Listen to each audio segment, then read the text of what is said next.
मेरा नाम शैलेंद्र ढींगरा है और मैं बेसिकली अम्बाला हरियाणा से बिलोंग करता हूँ।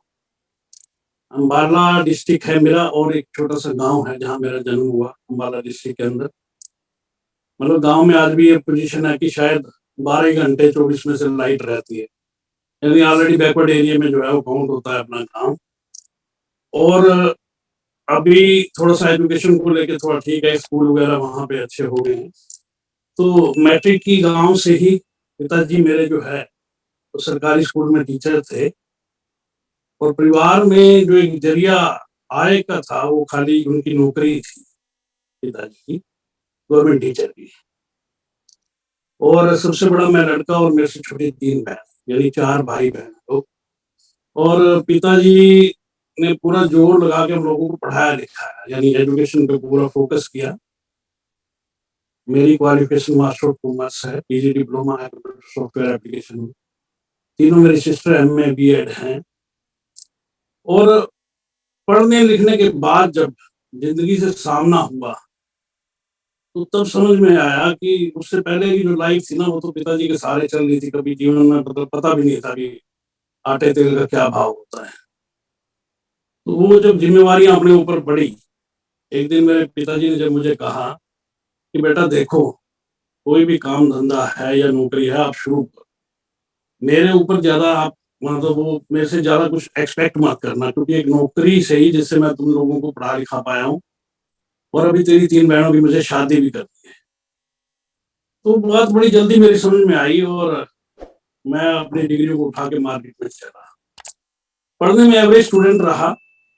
पिताजी की इच्छा बहुत थी कि बेटा पढ़ लिख के कोई बहुत बड़ी पोस्ट पे जाएगा, लेकिन एवरेज स्टूडेंट था। तो कोई ज्यादा लंबा चौड़ा जो है वो हुआ नहीं, मतलब पास होते चले गए। बस वो ये था कि मेरे पिताजी का एक प्रेशर था तो पढ़ते रहते थे हम लोग जो है उसी, मतलब उतना भी पढ़ते थे जितना पास होने की जरूरत होता था। तो डिग्रियों को उठा के जब हम लोग मार्केट में चले तब समझ में आया कि ये डिग्रियां जो हमने हासिल की इनकी प्रैक्टिकली कोई वैल्यू है नहीं। 1500 रुपए की एक प्राइवेट जॉब से मैंने अपने करियर की शुरुआत की, क्योंकि कहीं ना कहीं से शुरुआत तो करनी थी। परिवार की स्थिति इसी प्रकार थी और 4.5 साल लगातार प्राइवेट जॉब की मैंने। और 4.5 साल लगातार जॉब की और वो सैलरी जो है 5,000 रुपये महीना तक पहुंची जब आरसी माइनस मेरे जीवन में आया। तो 5,000 रुपये महीना में मैं हिमाचल प्रदेश में वर्धमान ग्रुप के जो है जो सबसे बड़ी यूनिट है वहां पे बद्दी के अंदर जो है वो जॉब किया करता था। करीबन 1 हफ्ते के बाद घर पे आना जाना रहता था। तो टाइम था नहीं इस प्रकार की, मतलब प्राइवेट जॉब जो है, मतलब दुखी तो बहुत थे नौकरी से। और 4.5 साल की नौकरी ने, प्राइवेट नौकरी ने, एक चीज समझ में आ गई कि मैं सारी जिंदगी भी इस नौकरी को करता रहा तो मैं कभी भी जीवन में पैसे वाला और अमीर आदमी नहीं बन सकता। बिल्कुल क्लियर हो गया, यानी जो ड्रीम थे, जो सपने थे, वो मैं पूरे नहीं कर पा रहा था। वहां से वो चीज क्लियर हो गई कि यहाँ से होंगे भी नहीं अगर ये कार्यक्रम इसी प्रकार से चलता रहा, क्योंकि जीवन साल दर साल आगे बढ़ता जा रहा था। तो संडे के दिन एक दिन छुट्टी थी। अक्सर वहां क्या होता था कि संडे को भी बुला लिए जाते थे फैक्ट्री में, लेकिन उस दिन छुट्टी थी। बाई चांस मैं अपने गांव में आया हुआ था 70 किलोमीटर दूर घर पे, संडे की छुट्टी की वजह से। तो परमात्मा की मर्जी थी कुछ ऐसी कि लाइफ में टर्निंग पॉइंट आए। और ये बिजनेस समझाने के लिए 2 व्यक्ति संडे वाले दिन मेरे पड़ोसी के घर में आ गए। मतलब मेरे पास कोई डायरेक्ट नहीं आया, मेरे पड़ोसी को समझाने 2 व्यक्ति आए। और उन्होंने जब डिस्कशन किया तो उन पड़ोसियों को जो है ना वो बात समझ में नहीं आई, क्योंकि वो उम्र में हम उम्र थे मेरे। तो जो है 2 भाई, वो दोनों के दोनों मेरे हम उम्र, जस्ट छोटे बड़े हैं थोड़े बहुत एज के अंदर। तो उन्होंने हेल्प लेने के लिए जो है ना, जैसे उसने बड़े भाई ने छोटे को कह दिया कि जा जरा भैया देख, अगर घर पे हैं तो उनको बुला के ला, वो आके समझ लेंगे, अगर उनकी समझ में आ गया तो हम भी कर लेंगे। जो उसकी वर्डिंग थी, जो बच्चे की, जो उसके छोटे भाई की वर्डिंग थी कि बड़ा भाई बुला रहा है। तो गांव के रहने वाले थे, सिंपल।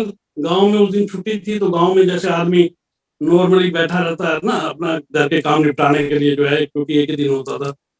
तो घर में जो है वो पजामा वजामा डाल रखा मैंने और बनियान वगैरह डाल रखी। तो वो बोल रहा, मैं चल शर्ट तो डालना है, मैं चल रहा हूँ तेरे साथ। वो बोला भैया शर्ट की भी जरूरत नहीं, हम बाहर बैठक में बैठे हैं। बैठक होती है गाँव में जो बाहर, बोला जी वहाँ घर पे कोई, जैसे बहुत कम लोग आते हैं बैठक के अंदर। तो वहीं पे आ जाओ आप, वहां कोई मैटर नहीं, आप ऐसे ही आ जाओ।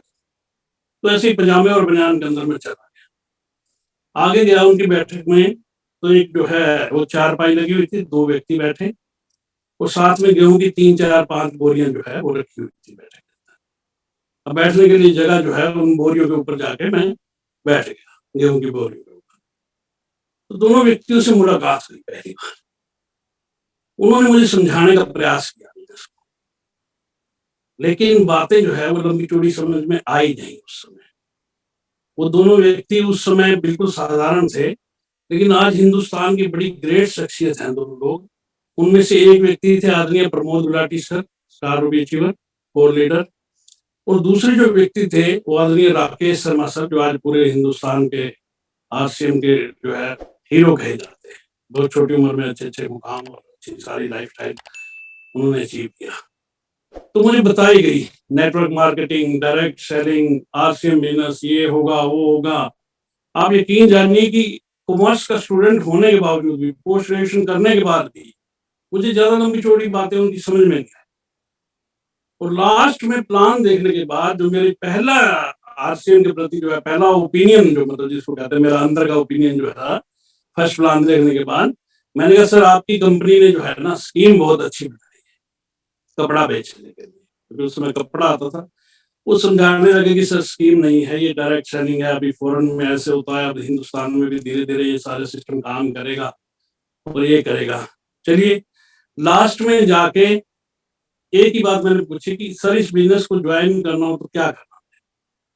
उन्होंने जवाब दिया कि 1280 रुपए जो है आपको पे करने पड़ेंगे। मैंने कहा जी बदले में क्या दोगे? बोले जी 3 पैंट और 3 शर्ट। तो एक कैलकुलेशन लगाई कि 400 रुपए की पैंट शर्ट हो तो 1200 रुपए का प्रोडक्ट तो बैठ ही जाता है, और पैंट शर्ट तो अपने यूज की प्रोडक्ट है ही। बस ये सोच के वहां जो है वो फॉर्म फिलअप हुआ, घर से ला के पैसे दिए गए, 3 पैंट शर्ट जो है वो किट ली गई, गत्ते के डब्बे में किट आती है उस जमाने में, और बड़ा सुंदर नारा उस पर लिखा रहता था, कम वन स्टे फॉरएवर, है ना। तो सारी की सारी किट जो है वो ले जाके, शायद जितेंद्र सर का ही था वो हमारे बीच में है शायद, है ना। तो वो नारा जो है आरसीएम मेरे ख्याल सर ने ही दिया था शायद। तो वो जो है ना किट ले जाके जो है मैंने वहां पे घर पे रख दी, और मेरे को समझ में नहीं आया कि मैंने मतलब किस चीज को हाथ लगाया है, मतलब ये क्या चीज है कि लाइफ पूरी पूरी टर्निंग यहीं से होगी। उस दिन इस चीज का जो है ज्ञान नहीं था। नेक्स्ट डे सुबह फिर नहाए धोए तैयार हुए, अपनी कंपनी चले गए, और फिर 1 हफ्ते के लिए जो है मामला मतलब आया गया हो गया, फिर भूल गए कि कोई आरसीएम चीज थी। उसके बाद आदरणीय राकेश सर ने, क्योंकि मेरे ऑफिस वगैरह के नंबर भी ले लिए थे वहां पे, तो वहां पे कॉल किया और मुझसे बात की कि बोला जी कैथल में एक सेमिनार है, आप उस प्रोग्राम में आइए। मैंने 4 5 बार 7 बार उनके फोन आने के बाद भी मना किया कि सर मैं आऊंगा। मेरी एक शुरू से खासियत रही है कि जो भी बात होती है मैं स्पष्ट कर देता हूँ, मतलब चाहे सामने वाला कितनी बुरी क्यों ना लगे, क्योंकि मैं बात वाला अपना जो है घुमाने फिराने वाला रखता है। 4 5 बार जो है ना कम से कम मना किया गया, लेकिन मेरे पास फोन लगातार आता रहा। जब 7 8 बार 10 बार फोन आ लिया सर का मीटिंग में आने के लिए, तो फिर मैंने सोचा मैं ठीक है सर आऊंगा मीटिंग में, लेकिन शर्त एक है कि आप उसके बाद मुझे आरसीएम करने के लिए नहीं कहोगे। वो बोले जी ठीक है कोई बात नहीं, तुम आ जाओ बस मीटिंग में। चलिए ये बात यहाँ फाइनल हुई और मैं मीटिंग देखने चला गया। कैथल के अंदर वो मीटिंग थी, मेरे कैरियर की पहली मीटिंग, और मीटिंग लेने के लिए आदरणीय बीसी छाबड़ा साहब जो है वो मीटिंग लेने पहुंचे हुए थे कैथल के अंदर, जो मैंने अपने कैरियर की पहली मीटिंग आरसीएम की देखी। उस मीटिंग में गया, पूरा हाल पंचायत भवन का वो था, वो पूरा का पूरा भरा हुआ था, सारा का सारा हाल, बहुत रश था, बहुत क्राउड थी। तो धीरे धीरे भीड़ में से निकलता हुआ मैं स्टेज के पास चला गया। थोड़ी देर में लोग एक्साइटेड होते, फिर ताली बजाते, फिर म्यूजिक चलता, जैसे सर की स्टाइल रहता ही है बीसी सर का। तो मैं पहली बार मीटिंग में गया था, मेरे समझ में नहीं आया कि ये लोग इतने एक्साइटेड क्यों हैं, क्यों थोड़ी देर बाद तालियां बजा देते हैं। थोड़ी देर में डांस सेशन आ गया। मैंने कहा चलो समझ तो कुछ नहीं आ रहा, तो उनके बीच में घुस के मैं भी डांस करने लगा। मैं चलो नाचने में तो कोई दिक्कत नहीं है, वो अपने जो है बीच में माहौल के अंदर जो है सब काम चल जाता है। वो डांस सेशन खत्म हुआ, फिर मैं नीचे स्टेज के पास खड़ा हो गया। मैं सोचा कि भाई यहाँ आया हूँ तो कुछ बात समझ के ही जाऊंगा, जब इतनी दूर से आ ही गया हूँ तो फिर मेरे को समझ नहीं है इस बात को कि है क्या। मीटिंग चलती रही, कोई बात मेरी समझ नहीं आई, सारी सर के ऊपर से निकलती जा रही। अब पता नहीं थोड़ी सी क्या है कि गांव का आदमी था और थोड़ा सा देसी आदमी है, अब लोग वाला थोड़ा सा जो है उसको पकड़ नहीं पाए उस चीज को जो है, तो वो सारा कार्यक्रम चलता रहा। लेकिन उसी मीटिंग में एक सेशन आया, उसमें रॉयल्टी चीवर स्टेज पे बुलाए गए, और रॉयल्टी चीवर जब स्टेज पे बुलाए गए तो मेरे जीवन का सबसे बड़ा टर्निंग पॉइंट वही था। एक रॉयल्टी चीवर के हाथ में माइक आया, कोट पैंट पहने, टाई टोई लगाए हुए आए, बिल्कुल बढ़िया तरीके से व्यक्ति स्टेज पे आए, माइक लिया और मैसेज क्या था मुझे आज भी पूरा का पूरा याद है। उसके शब्द क्या थे? उन्होंने कहा कि मेरा नाम कश्मीर नेहरा है, मैं जींद के पास एक छोटा सा गांव है ईटन कलां, जहां का मैं रहने वाला हूँ। मैं पिछले 15 सालों से खेत में हल चला के खेती करता हूँ और पिछले 1.5 साल से खेती के साथ साथ आरसीएम बिजनेस करता हूँ, और पिछले महीने की मेरी जो इनकम है वो 25,000 कुछ रुपए है। फिर उन्होंने कहा कि साल में जितने भी लोग बैठे हैं, आप सब में ज्यादा पढ़ा लिखा मैं। फिर उन्होंने पूछा कि मैं अपनी क्वालिफिकेशन बता दूं क्या, तो लोगों ने कहा जी बता दो। मैं भी ध्यान से देखने लगा, मैं कभी बंदा सोच सकता है पीएचडी वगैरह कर रखा हो बंदे ने। तो लोगों ने कहा जी बता दो। वो आदमी ठेठ हरियाणवी भाषा में बोला कि मैं 6ठी क्लास फेल। बस ये बात जब बोली ना, सीधी जाके मेरे दिल के अंदर लगी, और मतलब बिजनेस कुछ नहीं समझ में आया, ये बात मेरे पल्ले पूरी पड़ गई। और उस मीटिंग में एक ब्रेक दिया, उस जमाने में बीसी सर एक ब्रेक दिया करते थे मीटिंग में 10-15 मिनट का, और फिर दोबारा एक सेशन चालू किया करते थे, उसमें ट्रेनिंग टाइप का रहता था। तो सर ने कहा कि ये 15 मिनट का ब्रेक है और आप लोग जो है मतलब उसके बाद फिर दोबारा जो जाना चाहे वो जा सकते हैं, जो रुकना चाहे वो रुक सकते हैं। तो मैं नेहरा साहब के पास चला गया, मैंने कहा सर एक चीज सही सही बताना कि क्या इस बिजनेस में 25,000 रुपया आ सकता है? क्योंकि जो आदमी जीवन में 5,000 कमाया हो तो 25,000 तो उसके लिए बहुत बड़ा पैसा था उस जमाने के अंदर, जो है बहुत बड़ा अमाउंट था। 25,000 तो सोचना भी मतलब उस फिगर को जो है सोचने में भी डर लगता था उस टाइम पे, क्योंकि कमा नहीं रहे थे, जीवन में कभी कमाया नहीं था वो पैसा। तो उन्होंने मेरी तरफ थोड़ा सा अजीब से अंदाज से देखा, फिर बोले कि आरसीएम की मीटिंग में पहली बार आए हो क्या? मैंने कहा हाँ सर पहली बार आया। उन्होंने जेब से निकाला एक लिफाफा, लिफाफे में से निकाला एक चेक, उस चेक मेरे हाथ पे रख दिया। शायद उनकी मिसेज के नाम से वो आईडी थी, मिसेज संतोष नेहरा करके कुछ ऐसा था उनका, और वो अमाउंट वही 25,000 कुछ रुपए। अब थोड़े से पढ़े लिखे थे, तो पढ़ा लिखा आदमी क्या होता है कि पढ़े लिखे आदमी जो है ना इस दुनिया में सोचता है कि शायद सबसे बड़ा समझदार परमात्मा ने मुझे ही पैदा किया है, क्योंकि आदमी जब 2 डिग्रियां हासिल कर लेता है ना फिर उसको सारी दुनिया बेवकूफ सी लगती है। तो अपने यहाँ थोड़ा सा है मैटर इंडिया के अंदर। तो चेक मेरे हाथ में, और चेक में जो है ना मनी मन सोच रहा हूँ अपने कि कहीं ये डुप्लीकेट चेक तो नहीं दिखा रहे। मतलब देखिए, मतलब मैं आज उन बातों को जब सोचता हूँ कि क्या टाइम था वो, मतलब कहाँ तक हम लोग नीचे गिर के सोचते थे कहाँ जाके जो है, मतलब मैं सोच रहा था मुझे भी डुप्लीकेट। तो मैंने थोड़ी सी चालाकी की, मैंने कहा सर कि क्या मेरे को इसकी फोटोकॉपी मिल जाएगी क्या? तो नेहरा साहब ने जवाब दिया कि अभी मीटिंग खत्म होगी, आप मीटिंग के बाद मिल लेना, आपको जितनी चाहिए उतनी करवा लेना, कोई दिक्कत नहीं। हालांकि मैंने करवाई नहीं, लेकिन उस दिन जब मैं वापस अपने घर पे आया उस मीटिंग के बाद, तो मैं जैसा गया था फिर वैसा वापस नहीं गया। एक अजीब सी कश्मकश उस रात जो है अपने आप से। वो कहते हैं कि इंसान जब बाहर किसी से झगड़ा करता है या लड़ाई करता है तो जीवन में अपना बिगाड़ कुछ ना कुछ करके आता है, नुकसान करके आता है। लेकिन इंसान जिस दिन खुद से लड़ना सीख जाता है तो उस दिन अपने जीवन में किसी महान काम की नींव रख देता है। तो एक कश्मकश अजीब सी चालू हुई। वो कश्मकश क्या थी? एक 6ठी क्लास फेल आदमी 1.5 साल में पार्ट मतलब खेती के साथ साथ इस बिजनेस को करके इनकम ले रहा है 25,000 कुछ रुपए। तो उसके मुकाबले में मैंने अपने आप को कंपेयर किया कि तू पोस्ट ग्रेजुएट आदमी, तू इस व्यक्ति के मुकाबले कितना भी बुरा करेगा, अच्छा नहीं करेगा, बुरा करेगा। क्योंकि नेगेटिविटी हमारे अंदर भरी पड़ी है, हम लोग पहले नेगेटिव साइड ही सोचते हैं कि कितना भी बुरा करेगा, अगर तू अगले 5 साल में भी इस बिजनेस से 25,000 रुपए कमाने लग गया तो भी तेरे जीवन में बहुत बड़ा बदलाव आ जाएगा। देखिए मैंने क्या मतलब पहली बार सोचा कि 5 साल में भी 25,000 रुपए आने लग गए तो भी तू बच जाएगा इस नौकरी वाले चक्रव्यूह से, नहीं तो सारी जिंदगी पिसा जाएगा।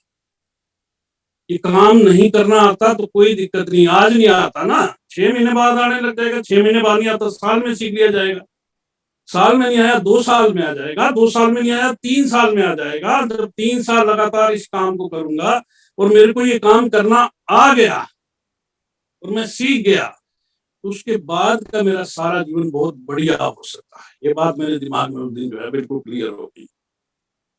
अब ये बात क्लियर हुई तो उस दिन मैंने एक डिटर्मिनेशन अपने आप को एक संकल्प किया रात को कि अब कुछ भी हो जाए इस बिजनेस को छोड़ना नहीं, क्योंकि जीवन में ये पहली ही मेरे को होप दिखी है जो एक अच्छा जीवन जीने की जो है मेरे को अच्छे जीवन की ओर ले जा सकती। तो मैंने डिटर्मिनेशन कर लिया कि कुछ भी तकलीफें आए, कहीं पे भी जाके सीखना पड़े, तो इस बिजनेस को सीखा भी जाएगा, करा भी जाएगा और जहां भी जाना पड़े, क्योंकि ये मतलब कहते हैं कि एक आशा की किरण वो मेरे जीवन में जो है वो नजर आई। तो मैं सीरियस हो गया और एक्साइटमेंट आ गई पूरी की करोड़पति बनना है। और नेक्स्ट डे फिर वही कंपनी, फिर सुबह सुबह गए। अब अंदर से एक्साइटमेंट और करोड़पति वाला कीड़ा थोड़ा सा काटने शुरू हो गया तो आदमी बात करना चालू हो गया।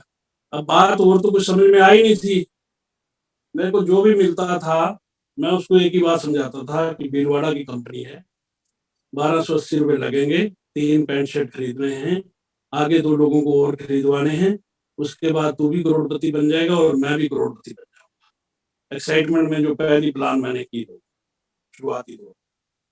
अब जैसे ही ये बात करता तो तुरंत सामने से क्वेश्चन आता कि 2 लोगों को 1280 रुपए का कपड़ा खरीदवा के एक आदमी करोड़पति कैसे बन सकता है?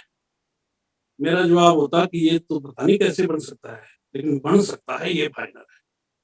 तो लोग मजाक उड़ाते हैं, वो बताते हैं कि तू फंस गया है, ये स्कीम है, ये मेंबर बनाने का धंधा है, कोई कंपनी वंपनी नहीं होती, तुमने कंपनी देखी है क्या, 1-2 चहकाया करते हैं, कंपनी भाग जाया करती है। इस प्रकार के रिस्पॉन्स आने चालू हुए क्योंकि नॉलेज थी नहीं और फील्ड में एकदम से उतर गया एक्साइटमेंट के साथ। फिर थोड़ी सी हवा निकली, लेकिन जब हवा निकली तो फिर वापस राकेश सर को कॉल किया। मैं कहा गुरुजी आप तो कहते थे कि काम बहुत बढ़िया है, ऐसे चलेगा वैसे चलेगा, यहाँ तो मामला ही उल्टा है। बोले जी क्या हुआ? मैं कहा सर ऐसे ऐसे लोग कहते हैं कंपनी भाग जाएगी। वो मुझसे पूछते हैं कि कंपनी देखी है क्या? तो मैंने राकेश जी को उल्टा पूछ लिया, मैं सर आपने कंपनी देखी है क्या? आगे से राकेश सर ने जवाब दिया कि कंपनी तो मैंने भी नहीं देखी। तो मैंने उल्टी जो है उनकी काउंसलिंग शुरू कर दी। मैंने कहा गुरुजी पहले जाके देख लो, ये मामला बड़ा सेंसिटिव है, तो बाद में पकड़ के पीटेंगे बहुत इसमें। तो इस प्रकार से जो है वो बातचीत हुई। तो राकेश सर चूंकि सीनियर थे अपने, और परमात्मा ने सीनियर इसीलिए बनाए होते हैं कि भाई जहां हम भटके लटके तो वो हमें संभाल सके। राकेश सर ने मुझे एक चीज कही, बोले जी आप घर पे टूथपेस्ट कौन सा यूज करते हो? मैंने कहा जी कोलगेट, क्योंकि उस जमाने में कोलगेट आती थी, हमारे पास आपसे में तो प्रोडक्ट था नहीं कोई और हम लोग नए नए आए थे। उन्होंने मुझे कहा कि आप कोलगेट खरीद के अपने घर पे आए और आपको पता लगे कि कोलगेट वाली कंपनी भाग गई है तो आप क्या करो?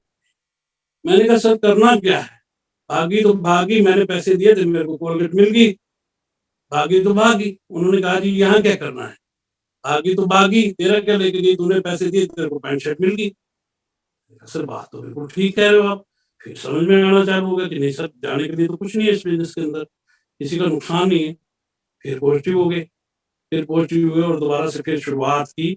और फिर मैंने कहा मैं सर लोग जो है ऐसा सर रिप्लाई क्यों करते हैं? तो राकेश सर ने कहा था कि क्या समझाते हो? मैंने कहा सर समझाना क्या है, वही चीज जो मीटिंग में सुन के आया था कि भीलवाड़ा की कंपनी है, 2 लोगों को ज्वाइन कराना है, 2 लेग ओपन होगी, 2 घोड़े बनाए थे उन्होंने, उसके बाद तू भी करोड़पति और मैं भी करोड़पति। राकेश जी बोले कितने लोगों को समझा चुके हो? मैंने कहा सर काफी लोगों को समझा चुका हूँ। वो बोले अब मत समझाइए। मैंने कहा सर अगर समझाऊंगा नहीं तो लोग जो है वो ज्वाइन मतलब बिजनेस में ज्वाइन कैसे करें? राकेश जी ने कहा कि बिना नॉलेज के अगर आप बिना पूरी प्लान के और बिना सिस्टम को जाने अगर आप काम करोगे तो रिजल्ट नहीं आएंगे। आप अभी किसी को मत बताइए, मैं आपके पास आ रहा हूँ, आप मेरे आने से पहले अपने जानकारों की लिस्ट तैयार कीजिए। तो मैंने उनकी बात को माना और लिस्ट तैयार की और राकेश सर आए मेरे पास 2 दिन, उन्होंने पार्ट टाइम में नौकरी के बाद काम किया। पहले महीने कुछ लोग ज्वाइन हुए और 1528 रुपए की इनकम आई। धीरे धीरे ये सफर जो है चालू हुआ। 5,000 से ज्यादा की इनकम 6 महीने बाद मेरे को आने लगी पार्ट टाइम में। अब 5,000 से ज्यादा इनकम आई तो फिर मैंने नौकरी से रिजाइन कर दिया। रिजाइन करके मैं फुल टाइम आरसीएम में आया। मैं आपको कतई ये मैसेज नहीं दे रहा हूँ कि आप जो है रिजाइन करके फुल टाइम कीजिए, आप पार्ट टाइम बिल्ड कीजिए। लोग पार्ट टाइम में सफायर बने हैं आरसीएम बिजनेस के अंदर, पार्ट टाइम काम करके। तो मैंने फुल टाइम इसलिए किया क्योंकि मेरे पास जाने के लिए कुछ था नहीं। मुझे पता था कि नौकरी अगर चली गई और आरसीएम नहीं चला तो कल को 5,000 की नहीं मिलेगी, तो 4,000 की नौकरी मैं कहीं भी किसी भी लाला जी के यहाँ कर। तो फुल टाइम हुआ इस बिजनेस के अंदर। फिर लीडरशिप आया। लीडरशिप पे 25,000 कुछ रुपए का पे आउट बनना। दिमाग का साइज जो है वो धीरे धीरे बढ़ता है आदमी का। जब 25,000 कुछ रुपए का चेक आया तो प्लानिंग की गई कि कुछ ऐसा किया जाए कि ये 3.5 लाख का ही बिजनेस आता रहे और 25,000 रुपए आते रहे पूरी जिंदगी, तो क्या बुरी बात है। 25,000 रुपए बहुत होते हैं। यही अमाउंट जो है वो सुना था हमने शुरू में, अभी बहुत होते हैं। लेकिन ये बिजनेस है दोस्तों, ये बिल्कुल उल्टा चलता है। इसकी जो है कार्रवाई सारी सारी उल्टी है। लाला जी की दुकान से हम लोग प्रोडक्ट लेते हैं, पैसे देते हैं, सामान लेते हैं, बात खत्म हो जाती है। अपने यहाँ हम लोग पैसे देते हैं, सामान लेते हैं, तो बात शुरू होती है, क्योंकि बिल्कुल उल्टा है। सारा सारा सिस्टम उल्टा है। नेटवर्क बिजनेस जब तक जो है वो कहते हैं कि ट्रेडिशनल बिजनेस जिस दिन आपके हाथ से निकल गया उस दिन आदमी बर्बाद हो जाता है। लेकिन नेटवर्क मार्केटिंग में, नेटवर्क बिजनेस जिस दिन आपके हाथ से निकल जाता है तो आदमी आबाद होने की तरफ चल पड़ता है, आबाद होने लग जाता है। अब लीडरशिप पे नेक्स्ट मंथ ही में डायरेक्ट रॉयल्टी 6%, जो आज 8% है, उसमें 6% होती है। चेक 25,000 से गया नेक्स्ट मंथ 58,570 रुपए। अब जैसे ही 58,570 रुपए का चेक आया तो कुछ अमाउंट मेरे और इकट्ठा कर रखा था, पीछे अपनी सेविंग कर रखी थी। कुछ मैंने फाइनेंस करवाया, एक दोस्त की गारंटी डलवाई अपने गवर्नमेंट एम्प्लॉय की थी ये जो है, और एक अल्टो एसी गाड़ी जो है वो मैंने खरीदी। आज से महीने से पहली कमाई से जो है अल्टो एसी गाड़ी खरीदी। एक ड्रीम पूरा हुआ। उस समय भी डर लगा था कि किस्त नहीं भरी गई तो मेरे दिमाग ने कहा कि किस्त नहीं भरी गई तो जिन्होंने गाड़ी दी है वो अपने आप ही उठा ले जाएंगे, अपने को ज्यादा सोचने की जरूरत नहीं, अपने पास पहले कुछ गाड़ी थी। तो ये गाड़ी आई है, इसमें पूरा अपने जीवन के ड्रीम पूरे करने हैं। और गाड़ी लेके हम लोग फील्ड में निकले। नेक्स्ट मंथ फिर रॉयल्टी मेंटेन 6%, 72,000 कुछ रुपए पे चला गया पे आउट। तीसरे महीने फिर रॉयल्टी मेंटेन, नेक्स्ट मंथ का पे आउट बना 86,000 कुछ रुपए का। इस प्रकार से सफर आगे को चल पड़ा दोस्तों। उसमें फिर पर्ल बन गए, फिर स्टार पर्ल बने, फिर इमराल्ड अचीव किया, फिर स्टार इमराल्ड किया, फिर रूबी की पिन को अचीव किया। अभी सेकंड फेज में जो हाईएस्ट पे आउट मेरा आसिम से रहा है आज तक जीवन का, वो एक महीने का 3,70,000 रुपए का जो है हाईएस्ट पे आउट जो है वो रहा है। इस बिजनेस के करोड़पतियों में वैसे ही नाम आ गया। इस बिजनेस से अच्छा खासा घर बना लिया। आज 7 BHK का घर जो है मेरा शहर के बड़े पोश एरिया के अंदर जो है अपना खुद का मकान है, जो 7 BHK का 7 बेडरूम है उसके अंदर, जिस एरिया में लोग जो है आज रेट पूछते हुए भी डरते हैं। यानी एक अच्छा खासा पॉश एरिया है शहर का।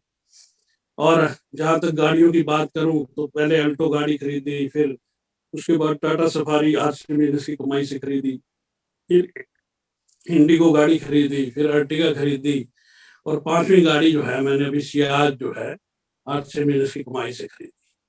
वो अलग बात है कि गाड़ी चलानी मेरे को आज तक नहीं आती। शुरू से मैं ड्राइवर ही रखता हूँ, ड्राइवर ही गाड़ी चलाता और अपन पीछे बैठ के अपना मस्ती से गाड़ी में चलते हैं। यानी 5-5 गाड़ियां खरीद ली, लेकिन गाड़ी चलानी आज भी नहीं है। अभी ये टाई मैंने आप लोगों के बीच में बांध रखी सामने, है ना। ये टाई मेरे को आज तक बांधनी नहीं आती सर। ये टाई जो है सर एंड मैडम सभी के लिए बोल रहा हूँ, ये टाई मैं आज तक नहीं बांध। और कई लोग कैलकुलेशनों में बहुत ज्यादा उलझे रहते हैं। मैं आपको रियल बात बताऊं कि मेरे को आरसीए में चेक कैसे बनता आज तक पता ही नहीं है कि चेक कैसे बनता। मेरी टीम में कई लोग पूछते, मैं राकेश सर से पूछ रहे, भाई उनकी कैलकुलेशन दे दे, मुझे तो पता ही नहीं चलता कि बड़ा कैसे बनता है। मुझे तो 20,000 फालतू देती थी कंपनी तो भी ज्यादा खुशी नहीं होती, और 10,000 कम दे देती है तो भी ज्यादा कम नहीं होता, क्योंकि कंपनी का सारा सिस्टम में कंप्यूटराइज है वो सारी की सारी चीज। तो इस प्रकार से इस सफर की जो है चालू जो है मतलब आगे बढ़ता हुआ जीवन के हर चीज हमने इस बिजनेस के माध्यम से पाई। और भविष्य के अंदर बहुत बड़े बड़े काम इस बिजनेस के माध्यम से, जो अभी नेक्स्ट ईयर का जो मेरा टारगेट है, वो टारगेट अच्छा खासा है इनकम पॉइंट ऑफ व्यू से। एक ऐसी इनकम को टच करना, रेगुलर रूप से लेना, इंजॉय करना, जिससे जो है जीवन के अंदर आने वाली पीढ़ियों के भी सारे कष्ट कट जाए।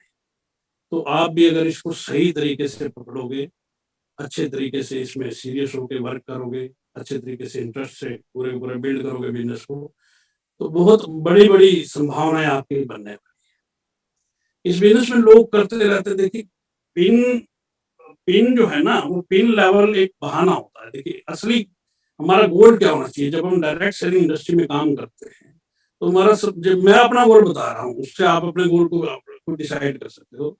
वो गोल है मेरा फाइनेंशियल फ्रीडम हासिल करना, वो मुकाम हासिल करना जो मुकाम आदरणीय वत्स साहब के पास आज है, डीसी सर के पास है, केसी सर के पास है, राजा राम जी के पास है, महावीर जी के पास है, राकेश शर्मा सर के पास है। फाइनेंशियल फ्रीडम इस जीवन में दो शब्द में, दो नेटवर्क बिजनेस में आने के बाद दो शब्द बड़े खतरनाक सुने मैंने अपने जीवन में।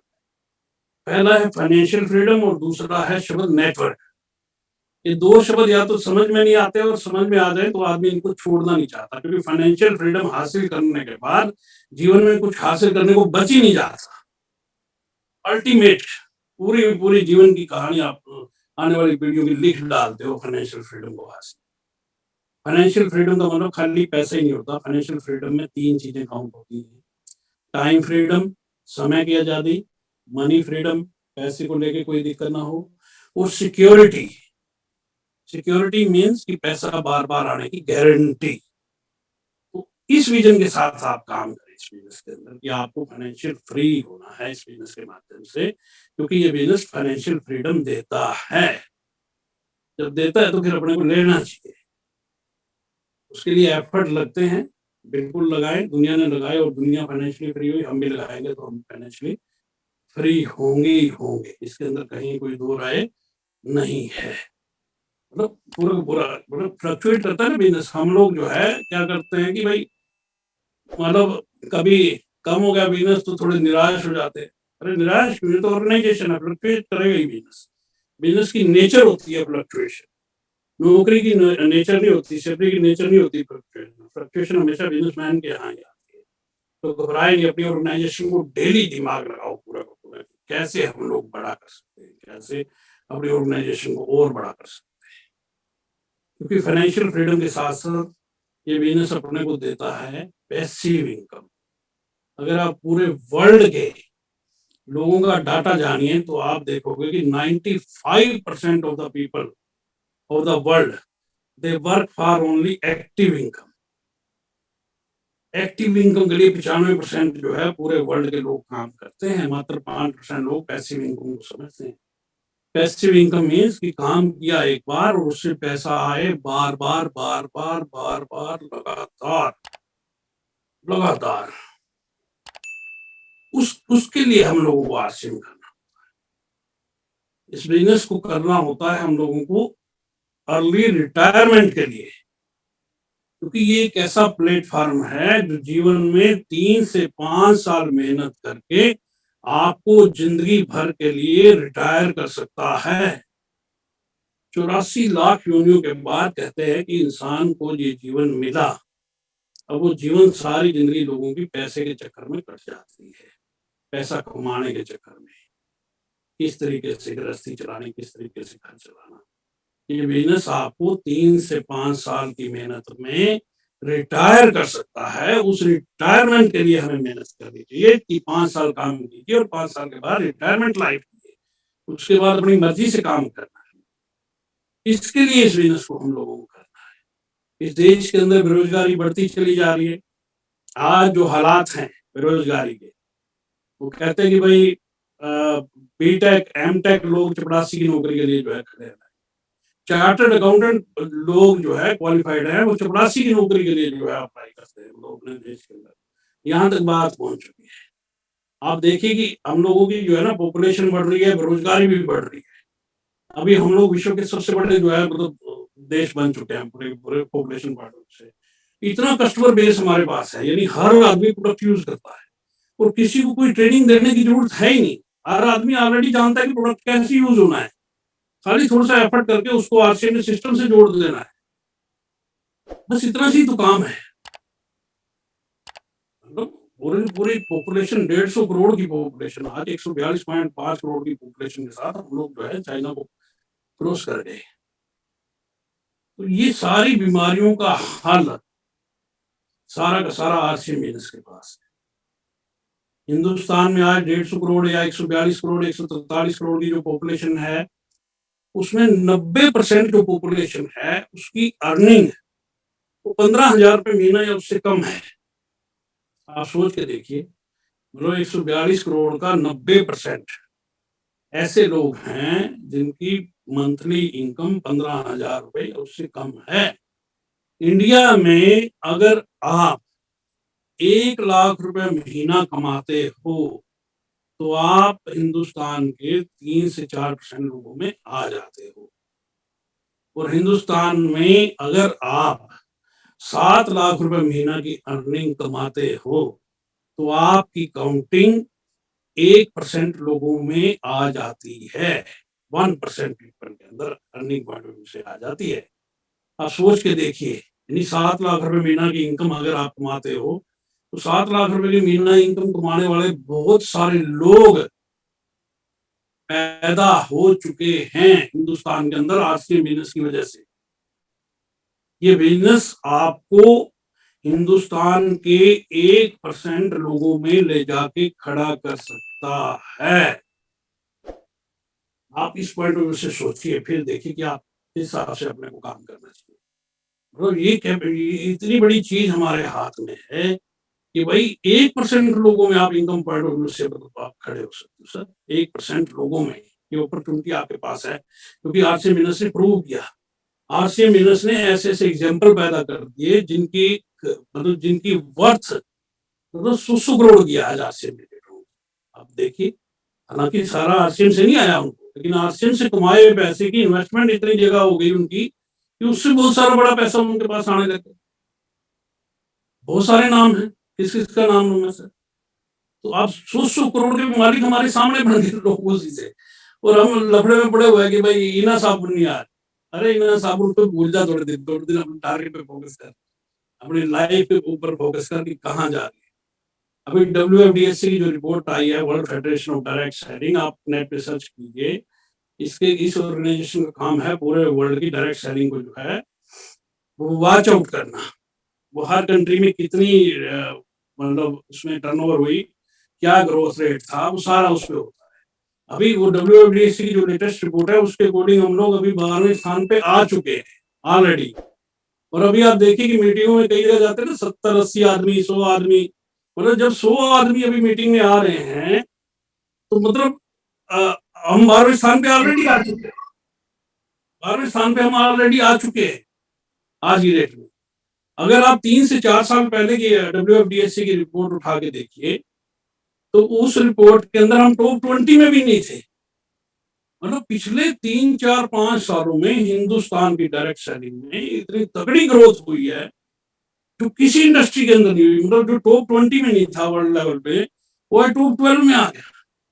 हिंदुस्तानी आदमी को कुछ भी समझाना थोड़ा सा मुश्किल होता है, लेकिन हिंदुस्तानी आदमी की समझ में आ जाए ना तो फिर उसको रोकना बड़ा मुश्किल होता है।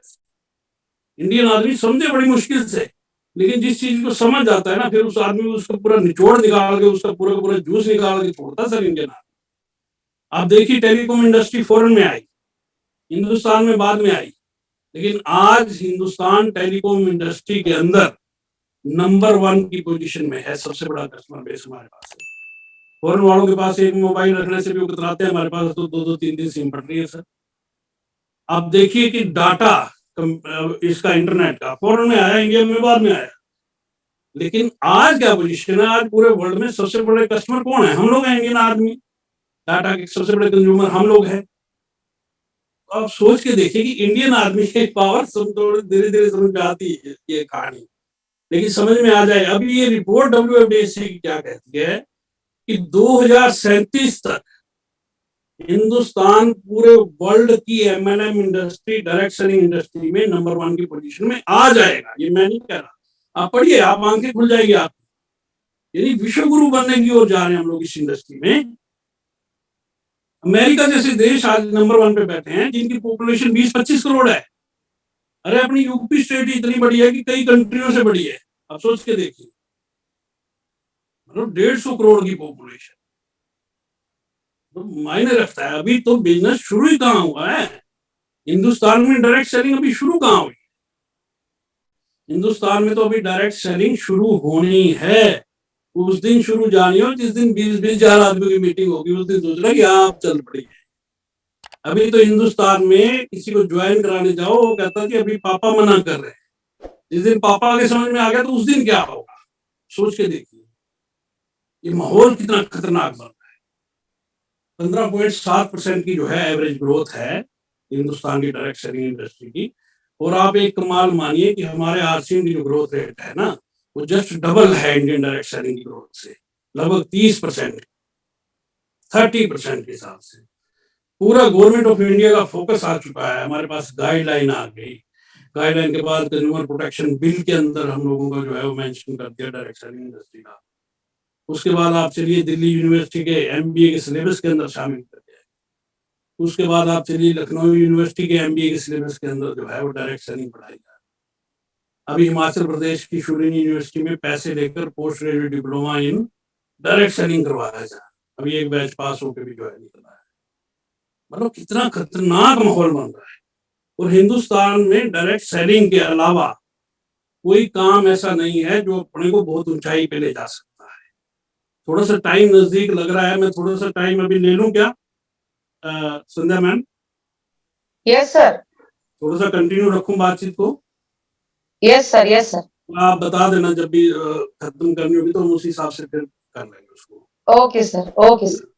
अभी देखिए इंडिया के अंदर जो है ना डायरेक्ट सेलिंग इंडस्ट्री में, मतलब जो आरसीएम जस्ट डबल रेट पे चल रही है जहां पे मैं बात कर रहा हूँ। और ये हिंदुस्तान में इस इंडस्ट्री का गोल्डन पीरियड चल रहा है। इन 3 से 5 सालों में अगर आप डायरेक्ट सेलिंग जानते हुए अपने घर पे बैठ गए तो जीवन में सबसे बड़ी गलती कर रहे हो। अगर 3 से 5 साल आपने मेहनत कर ली जम के, तो आप देखिए सारी जिंदगी नजारा आ सकता है। क्योंकि माहौल जो है ये गोल्डन पीरियड है, आप इसको रोक नहीं सकते। ये मतलब स्वर्णिम समय चल रहा है इस इंडस्ट्री का हिंदुस्तान में। इंडिया के अंदर जो है डायरेक्ट सेलिंग इंडस्ट्री के अंदर, देखिए डायरेक्ट सेलिंग क्यों चलेगी। देखिए आप अपने इंडिया के अंदर जो है ना पैसा कमाने के लिए लोग 4 प्रकार के काम करते हैं। आप इस बात से समझिए, अभी बिल्कुल सिंपल कर देता हूँ। पहला काम करते हैं खेती का, 70% पॉपुलेशन जुड़ी हुई है। दूसरा काम करते हैं नौकरी का, तीसरा काम करते हैं व्यापार का, और चौथा काम है प्रोफेशन। इन 4 तरीकों से इंडियन आदमी पैसे कमाता है। खेती में 70% जनता, 140 करोड़ का 70% करेंगे, यानी 100 करोड़ लोग डायरेक्ट या इनडायरेक्ट एग्रीकल्चर से जुड़े लोग हैं, जिसमें कोई भविष्य नहीं है।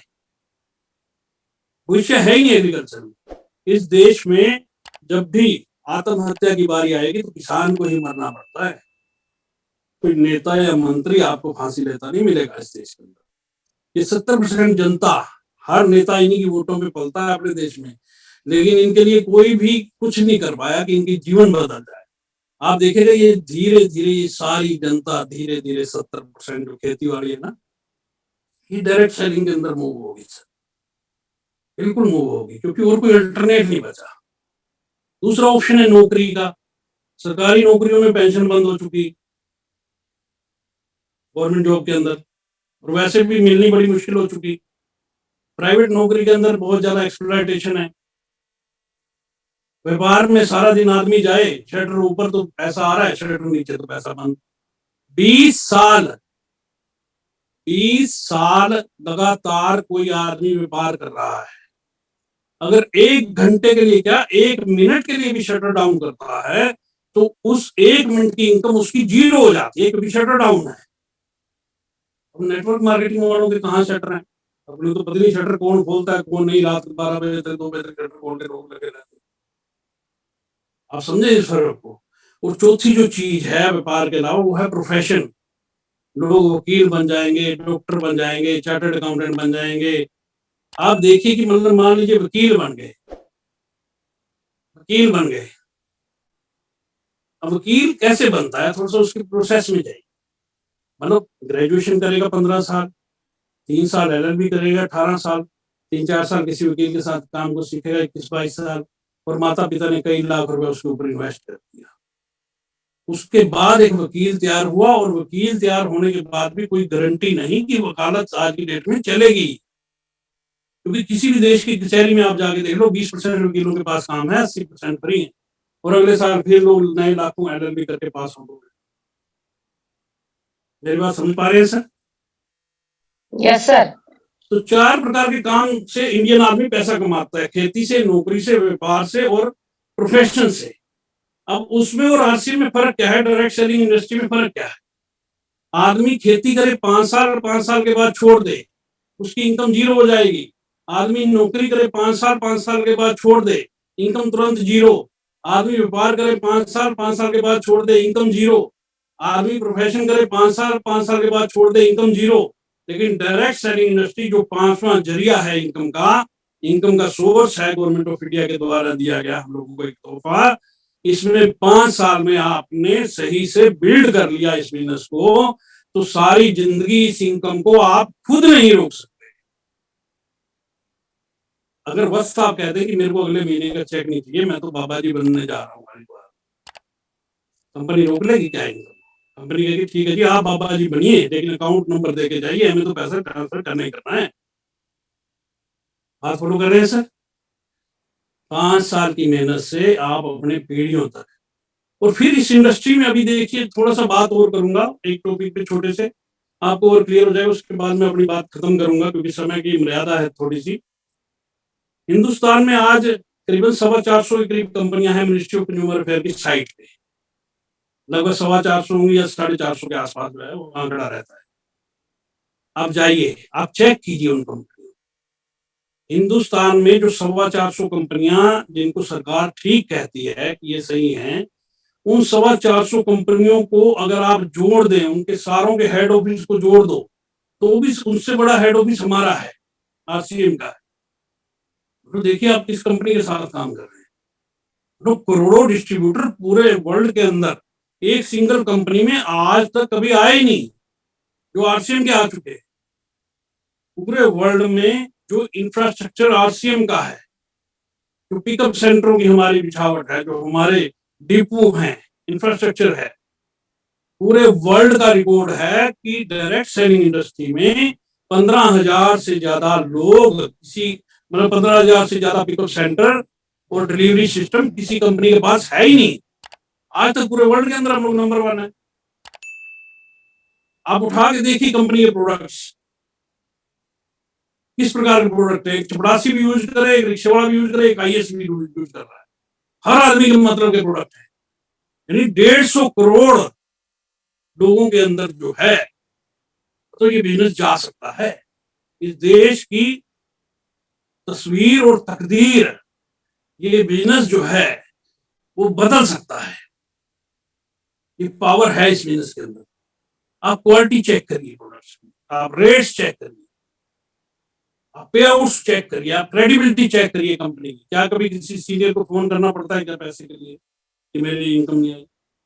गवर्नमेंट की गाइडलाइन जो है हमारे जो है वो आज साथ में है। और हिंदुस्तान की कोई भी कंपनी हमसे बेहतर प्रोडक्ट बना ले, हिंदुस्तान की कोई भी कंपनी हमसे बेहतर प्रोडक्ट बना ले, हमसे बेहतर प्लान बना ले, सब कुछ कर ले, लेकिन अल्टीमेट वो हमारे पास जो एक सबसे बड़ी USP है ना, वो है आदरणीय TC छाबड़ा साहब। उनको कॉपी कोई नहीं कर सकता सर। जब तक वो हमारे पास हमारे विजनरी फाउंडर हैं, और आदरणीय अब तो सेकंड जनरेशन वाला मामला भी साथ साथ चालू हो चुका है इस प्रोग्राम के माध्यम से। तो हम लोग पूरे वर्ल्ड के अंदर जो है छाने वाले हैं एक दिन। थोड़ा सा इसकी पावर को समझ जाए। ये प्लेटफॉर्म जो है बहुत खतरनाक है। और लास्ट में एक ही बात छोटी सी कह के मैं अपनी बात खत्म करूंगा कि एक आदमी को जो है ना, एक गधे चराने वाला आदमी था, गधा चराता था, तो उसको जो है ना गधा चराते चराते एक हीरा मिल गया। उसने क्या किया कि उसने सोचा कि चमकदार पत्थर है, उसने रस्सी से बांधा और गधे के गले में लटका दिया। वो लेके गधे को चल पड़ा।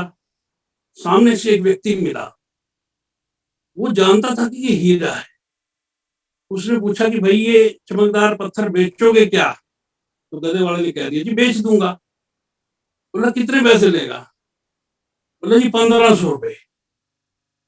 उसने कहा जी 1500 तो नहीं, मैं तो 1000 रुपए दूंगा। तो गधे वाले ने कहा जी 1000 में तो नहीं बेचूंगा मैं। तो वो गधा लेके आगे चला गया दूसरी गली।